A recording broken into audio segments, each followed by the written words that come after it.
بسم اللہ الرحمن الرحیم۔ آپ سبھی ناظرین کو امانت خدا اور نبی یوٹیوب چینل میں خوش آمدید کہتے ہیں۔ ناظرین، جب ہم سارا دن کام کر کے رات کو اپنے بستر پر لیٹتے ہیں تو فوراً نیند آ جاتی ہے، یا پھر لیٹ کر اپنے موبائل فون میں سوشل میڈیا کا بے مقصد استعمال کرتے ہیں، جس سے ہماری نیند میں خلل پیدا ہوتی ہے اور ہم وہ رات بے چینی میں گزارتے ہیں۔ ہم مسلمانوں کے لیے یہ ضروری ہے کہ سوتے وقت اللہ کا نام پڑھ کر سوئیں، اور جب ہم قرآن پاک کی سب سے طاقتور آیت یعنی آیت الکرسی پڑھ کر سوتے ہیں تو اللہ ہماری حفاظت کے لیے ایک فرشتہ بھیجتا ہے جو برے خواب اور تمام برائیوں سے پوری رات ہماری حفاظت کرتا ہے، اور ہم پوری رات اللہ کی حفاظت میں سکون کی نیند سوتے ہیں۔ قرآن پاک کا ہر آیت، ہر لفظ ایک معجزہ اور تمام انسانیت کے لیے ہدایت کا راستہ ہے، لیکن قرآن میں کچھ آیات ایسی بھی ہیں جو اپنے اندر موجود خصوصیات کی وجہ سے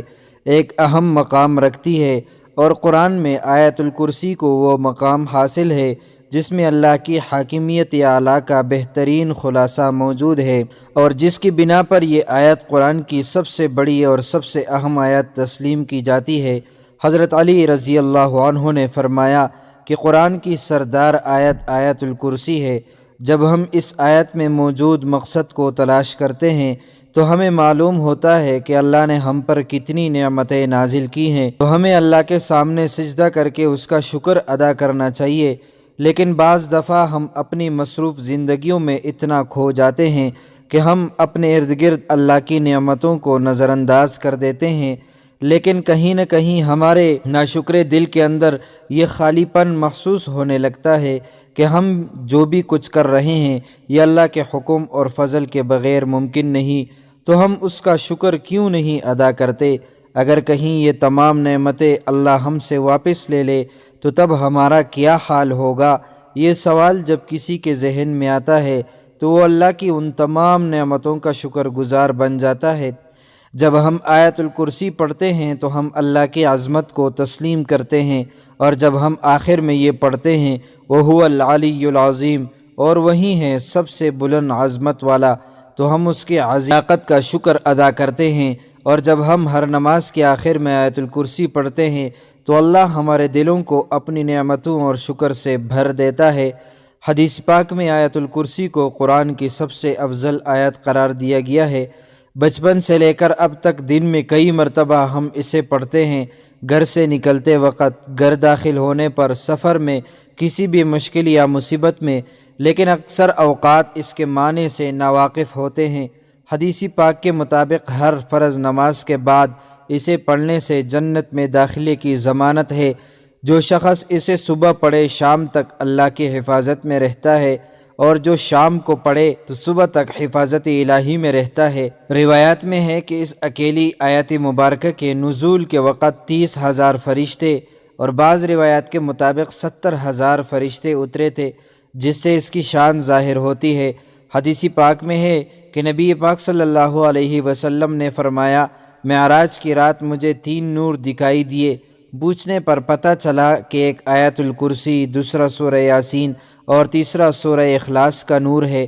میں نے جب آیت الکرسی کے سبب کے متعلق سوال کیا تو اللہ نے کہا، جو اس کا پڑھنے والا ہوگا وہ میری ضرور زیارت کرے گا، خواہ ایک ہی بار تلاوت کی ہو۔ حضرت علی رضی اللہ عنہ سے مروی ہے کہ نبی پاک صلی اللہ علیہ وسلم نے فرمایا، جس نے آیت الکرسی اپنے گھر میں تلاوت کی تو 30 دن تک اس کے گھر میں شیطان نہیں آ سکتا، 40 دن تک جادوگر کا جادو اثر انداز نہیں ہو سکتا۔ آیت الکرسی کی پہلی آیت کا اختتام اللہ کے 2 خوبصورت ناموں پر ہوتا ہے، یعنی الحی والقیوم، یعنی وہ ذات جو خود اپنے بل پر قائم، سب کو قائم رکھنے والے اور سب کو سنبھالنے والی ہو۔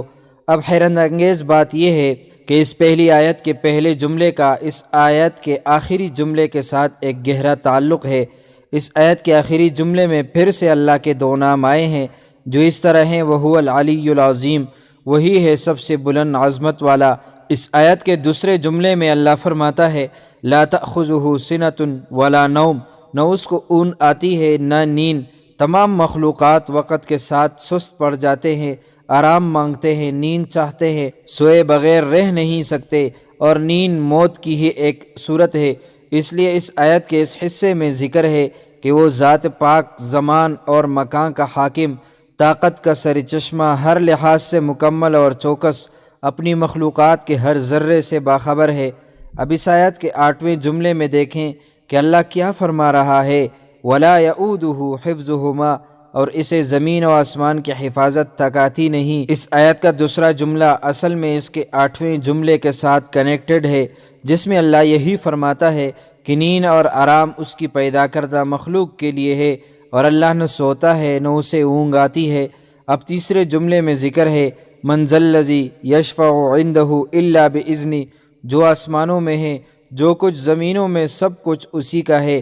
اس بات کو سمجھنے سے پہلے ہمیں دو ناموں کو سمجھنا ہوگا، ایک یہ ہے مالک اور دوسرا ہے ملک۔ مالک کا مطلب ہے اونر، ملک بادشاہ کو کہتے ہیں۔ اب ان دونوں میں بہت زیادہ فرق ہے۔ ملکیت چیزوں کی ہوتی ہے جبکہ بادشاہت لوگوں پر کی جاتی ہے۔ اس آیت میں اللہ فرماتا ہے کہ جو آسمانوں میں ہے، جو کچھ زمین میں ہے، سب کچھ اسی کا ہے، یعنی وہ ہر چیز کا جو اس نے پیدا کیا اس کا مالک ہے۔ اب اس آیت کے 7ویں جملے میں اللہ فرماتا ہے وَسِعَ كُرْسِيُّهُ السَّمَاوَاتِ وَالْأَرْضِ، اس کی کرسی سب آسمانوں اور زمین پر حاوی ہے۔ جب اللہ اپنی کرسی کی بات کر رہا ہے تو مطلب کہ وہ اپنی بادشاہت کی بات کر رہا ہے، اس لیے اللہ ملک بھی ہے، مالک بھی۔